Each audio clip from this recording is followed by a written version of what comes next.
Hi guys, ngayon pala ay pagluluto natin si Mrs. ng Samyang noodles with milk and cheese. Nga guys, kinukuha ko na yung mga ingredients. Dito pumunta nga ako sa pantry para kuhain ng Samyang noodles. Kasi meron pa ako dito dalawa. Yun daw ang gusto niyang kainin guys. Ito nga, kinuha ko na. Guys, lutuin na natin para matikman na.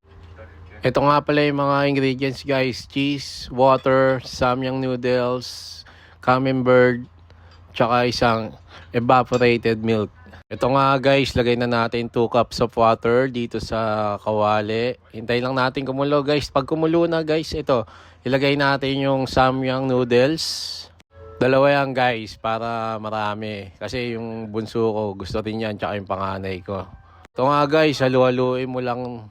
Hintayin mo lang kumulo yan guys. Tapos pwede mo nang ahunin yan. Ayan, kumulo na, di ba? Yan, lagay na natin. Lagay mo na yung guys, yung evaporated milk, yung sauce. Yan, lagay na natin lahat yan. Hintayin lang natin yan. Tapos lagay na natin yung noodles. Halu-haluin mo lang yan guys. Tapos lagay natin yung milk. Yan, shredded mo lang yung milk. Ito na guys, luto na siya.